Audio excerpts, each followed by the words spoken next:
Pemirsa, Gubernur Jawa Tengah Ganjar Pranowo dan Menteri BUMN Erick Thohir turut hadir dalam pernikahan putra bungsu Presiden Joko Widodo. Keduanya bercengkrama dengan santai. Erick sempat menyebut Ganjar memiliki banyak kerutan di wajah. Kemesraan tokoh-tokoh politik di pernikahan Kaesang dan Erina menjadi sorotan. Salah satu momen itu sempat tercipta dalam wawancara eksklusif dengan iNews TV. Gubernur Jawa Tengah Ganjar Pranowo dan Menteri BUMN Erick Thohir bercengkrama dengan santai sambil memuji penampilan masing-masing. Erick bahkan menyebut Ganjar memiliki banyak kerutan di wajah. Oke, ada Pak Erick juga di sini bersama dengan kita. Ini ganteng, kalau ini ganteng lihat. Ini beliau panitianya. Ini masih batikan ini. Sebentar. Pelan-pelan, satu-satu. Ada rambut putih, ada kerutan juga di sini. Tapi kita fokus pada perutnya banyak. Sebelumnya, kode rambut putih dan banyak kerutan di wajah sempat menjadi perbincangan hangat. Pasalnya, Presiden Joko Widodo menyebut dua kriteria itu sebagai ciri fisik pemimpin yang memikirkan rakyat. Sejumlah pihak menduga sosok yang disebutkan Jokowi tak lain adalah Gubernur Jawa Tengah Ganjar Pranowo. Pemimpin yang mikirin rakyat itu kelihatan, dari mukanya itu kelihatan. Banyak kerutan di wajahnya. Pemirsa, pesta resepsi pernikahan Kaesang Pangarep dan Erina Gudono menjadi momentum silaturahmi antar sejumlah tokoh, termasuk para pimpinan partai politik. Sejumlah pimpinan parpol bertemu dan berkumpul dalam nuansa cair dan penuh kehangatan.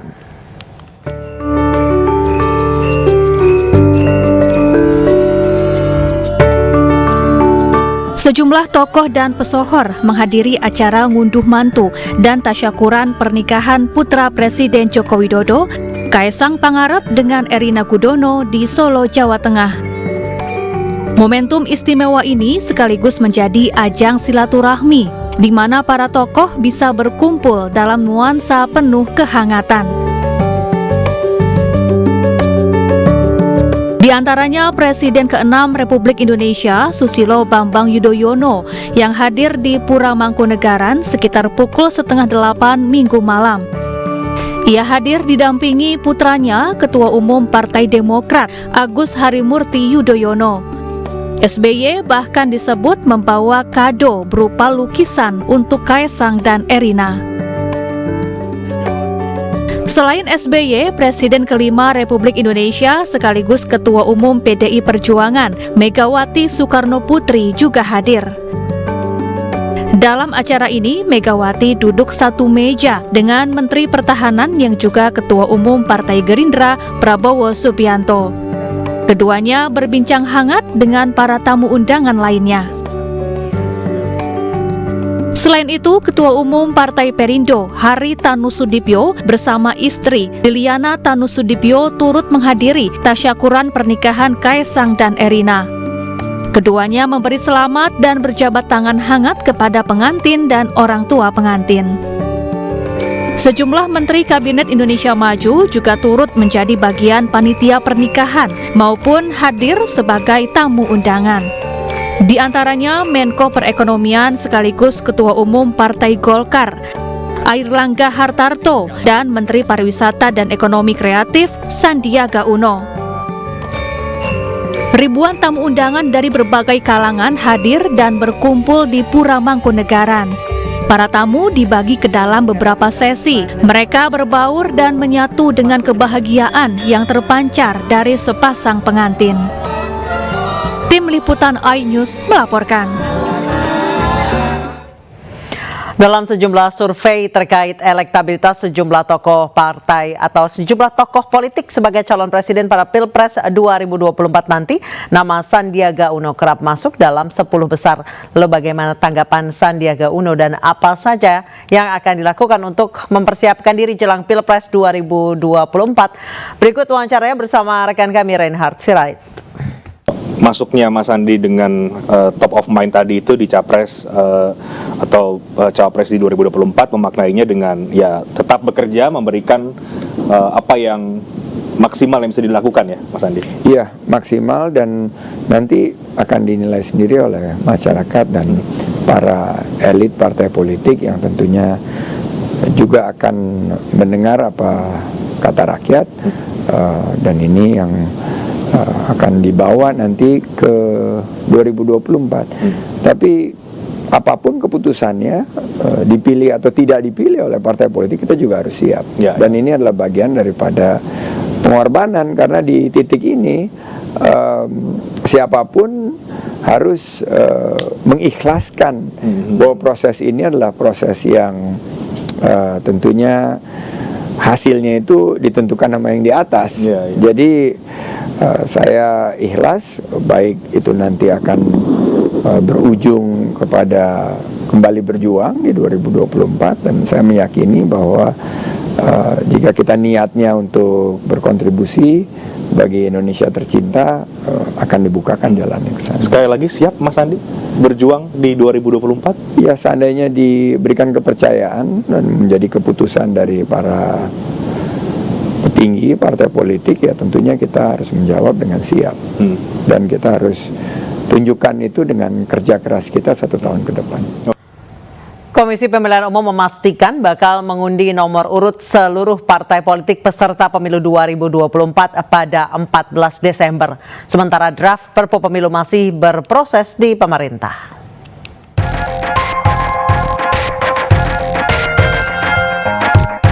Jelang pengundian nomor urut seluruh partai politik pemilu 2024 Rabu mendatang, hingga kini Perpu Pemilu tak kunjung terbit.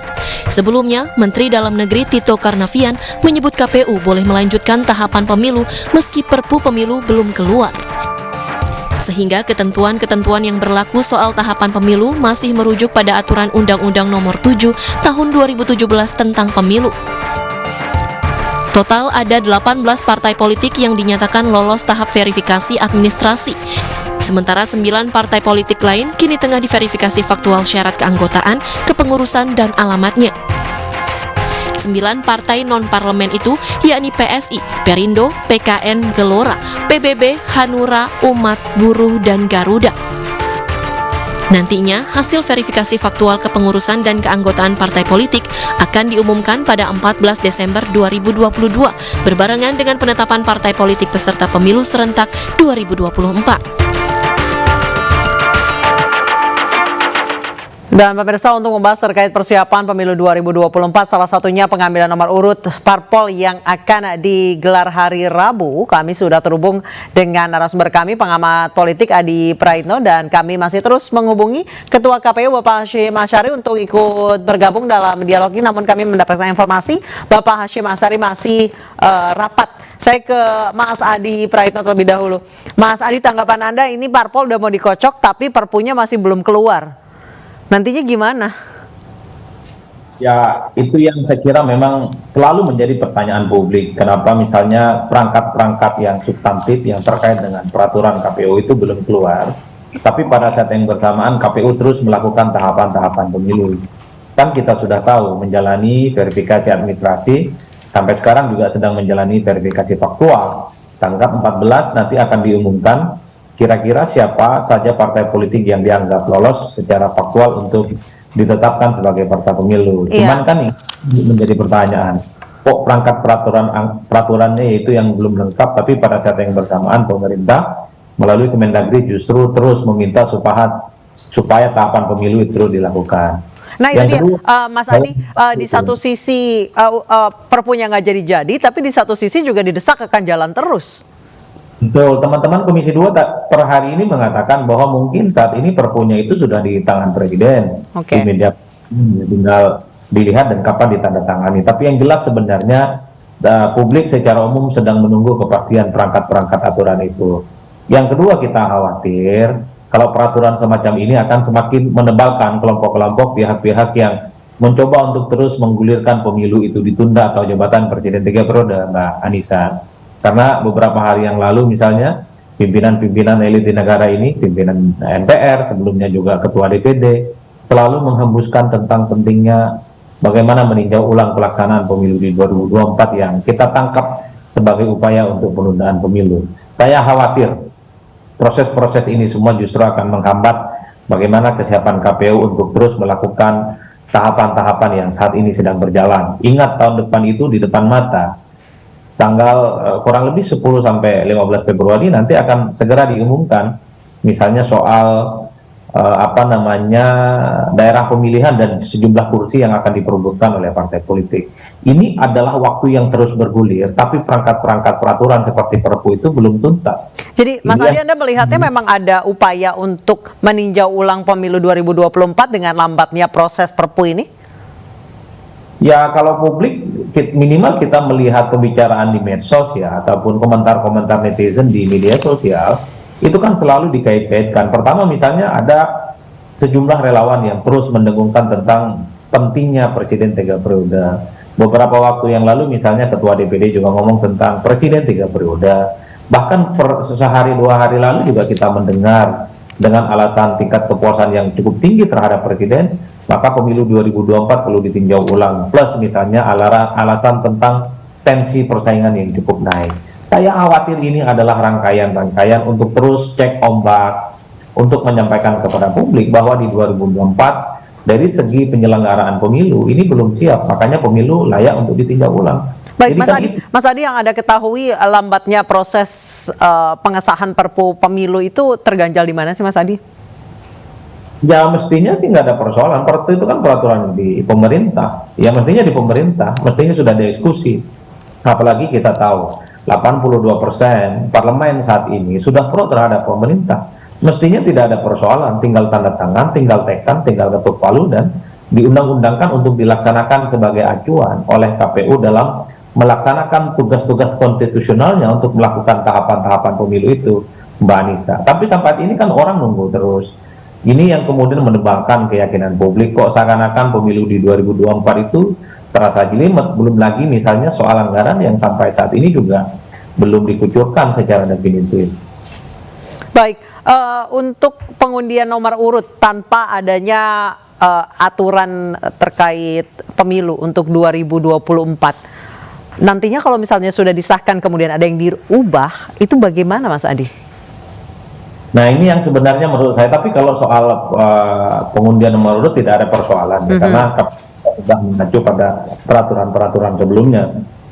Di Perpu ini juga tidak akan ada tumpang tindih ya.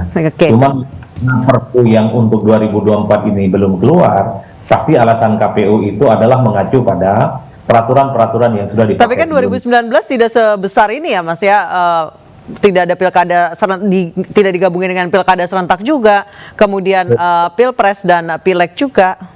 Kalau melihat argumentasi teman-teman KPU, pasti alibinya pakai undang-undang lama yang dipakai 2019 yang lalu, Mbak Anissa.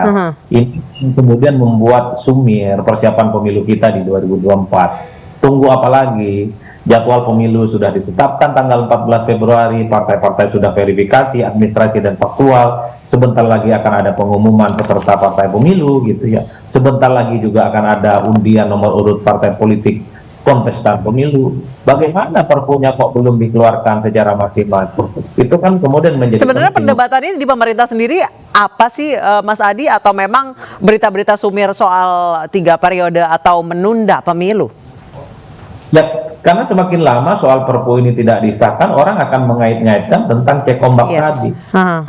Upaya seakan-akan ada desain, ada ruang gelap yang sengaja dipersiapkan bahwa pemilu di 2024 itu dari segi sisi tidak terlampau siap untuk dilaksanakan, baik dari segi pendanaan, baik dari infrastruktur politiknya, infrastruktur penunjang, termasuk misalnya peraturan-peraturan yang masih belum kelar. Per hari ini kita tahu pimpinan Komisi 2 sudah bersuara soal Perpu KPU itu sudah ada di meja presiden, sudah ada di istana, kira-kira begitu. Tinggal kita tunggu kapan itu dieksekusi dan kemudian menjadi aturan bagi teman-teman KPU dalam melaksanakan tahapan-tahapan selanjutnya. Nah, kalau bisa kita lihat 2024 itu banyak dinamika yang terjadi karena tidak adanya calon incumbent, bahkan dari sekarang sudah banyak politisi yang mulai tebar pesona. Tidakkah ini beresiko sekali dengan di delay-nya atau ditunda-tundanya Perpu pemilu ini? Ya, sebenarnya saya berharap di Perpu pemilu ini sebenarnya ada aturan-aturan yang membahas tentang jadwal sosialisasi politik yang dilakukan oleh calon di luar kampanye. Karena kalau kita mengacu pada undang-undang sebelumnya, sosialisasi dan kampanye politik yang dilakukan oleh orang yang ingin maju di 2024 itu tidak diatur, Mbak Anissa. Jadi mereka bebas berkampanye, mereka bebas roadshow, mereka bebas melakukan apa saja tanpa ada pertanggungjawaban publik gitu ya. Ada yang naik private jet, ada yang kemudian bagi-bagi sembako, ada yang kemudian Apa Anda melihatnya ini emang sengaja memberi ruang untuk mereka untuk sebebas-bebasnya dulu sebelum nanti akhirnya diatur? Ini adalah cacat bawaan bagi saya. Sejak lama memang tidak ada aturan-aturan yang dimiliki oleh KPU sebagai pegangan untuk mengatur jadwal kampanye di luar jadwal kampanye. Kan jadwal kampanye kita masih lama, 2023. Jadi kalau hari per hari ini begitu banyak elit, begitu banyak figur yang melakukan roadshow dan safari politik, bikin baliho di mana-mana, beriklan di media massa, kemudian narsis di media sosial, tidak diatur, dan KPU tidak punya alasan untuk menghambat, tidak punya alasan untuk menindak, tidak punya alasan untuk membantah itu semua. Karena tidak ada basis argumentasi secara reguler untuk melakukan itu semua. Makanya yang diharapkan oleh publik per hari ini Perpu soal bagaimana pemilu 2024 juga bisa mengatur itu. Karena tensinya panas betul sekarang. Padahal masih jauh, tensinya sudah mulai suam-suam kuku sekarang, Mas Adi. Baik, terima kasih Mas Adi Praitno, pengamat politik, telah bergabung bersama kami di Newsroom. Pemirsa, wali kota dan istri serta 3 anggota Satpol PP yang berjaga di sekap perampok. Informasi selengkapnya usai jeda.